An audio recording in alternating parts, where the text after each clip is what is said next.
What's good, everybody? A lot of you want me to make videos on fat burners, but instead of that video, let me give you all this. So there was this study done with two groups of people. Both the groups were put on the exact same caloric deficit diet.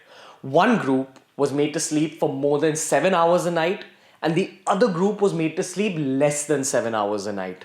So the variable was sleep.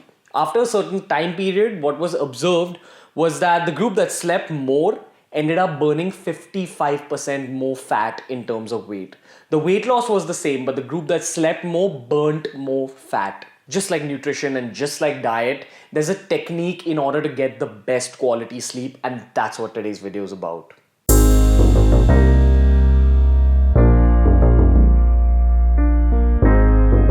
So in today's video, I'm just gonna kind of get into the science behind why sleep helps with your fitness levels. But moreover, today's video is a guide on how to optimize your sleep in order to burn fat. But first, let's talk about the science. Now, the first thing you've got to understand is that when you go to the gym or when you go and exercise, it's just a trigger for your body to grow. Your body doesn't grow in the gym. It grows when you're resting at home because of all your hormones. Now, when we're talking about sleep, the primary advantage of getting a good night's rest is that your body releases anabolic hormones like IGF-1, human growth hormone, and in the case of men, a lot of testosterone.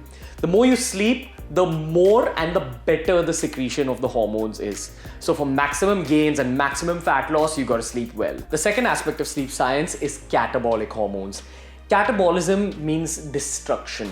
Basically hormones that harm your gains in the long term. So we're talking about cortisol here. Now, elevated levels of cortisol are actually linked to fat deposition in the long term. So a lot of your stubborn fat might be linked to you not sleeping enough at night because of elevated levels of cortisol in your bloodstream. The third aspect of sleep science are the hunger hormones, leptin and ghrelin.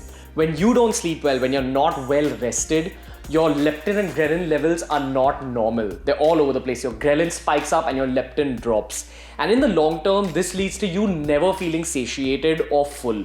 And for a lot of people, this might lead to something like overeating. And in the process of overeating, they end up putting on that little bit of weight.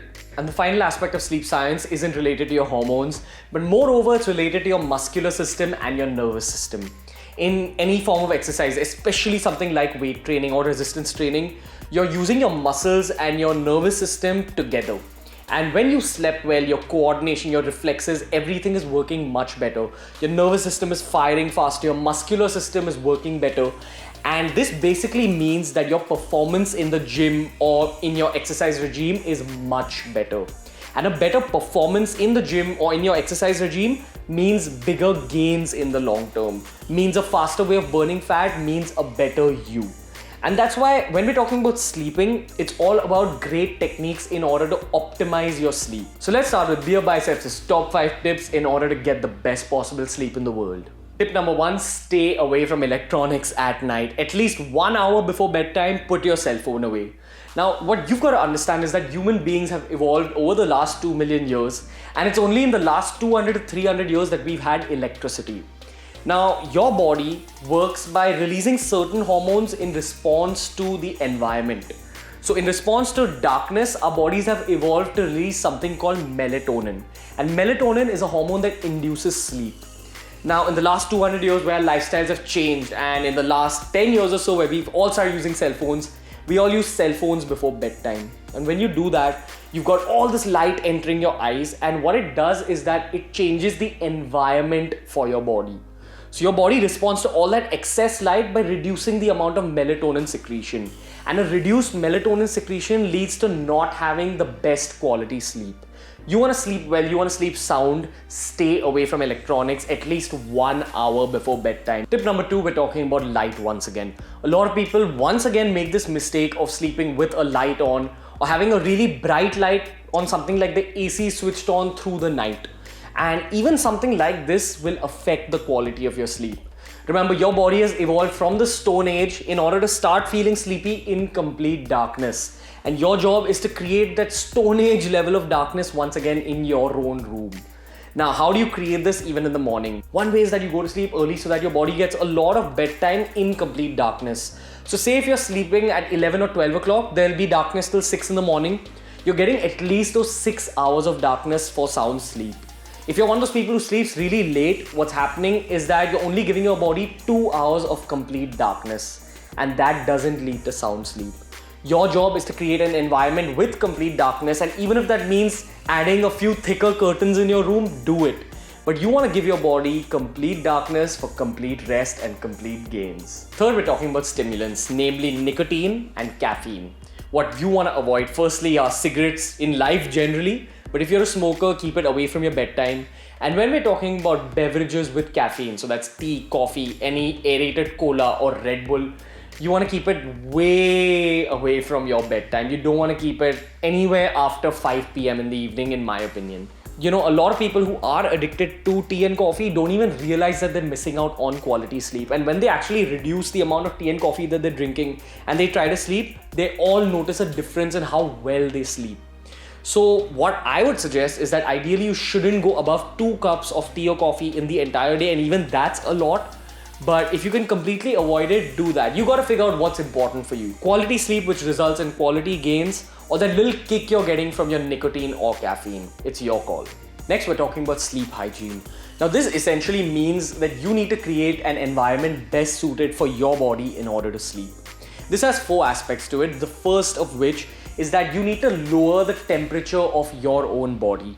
Your body releases all those anabolic hormones and the melatonin to make you sleep when your body's temperature is slightly lowered.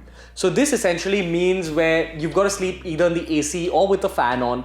Just make sure your body's kind of chilled out a little bit before going to bed. The second aspect is that you need to sleep in an environment that has very little sound. So make sure that your AC isn't making sounds. Make sure that your partner is not snoring too much. You want to be able to sleep those good 8 hours of sleep in an environment that's completely quiet as far as possible.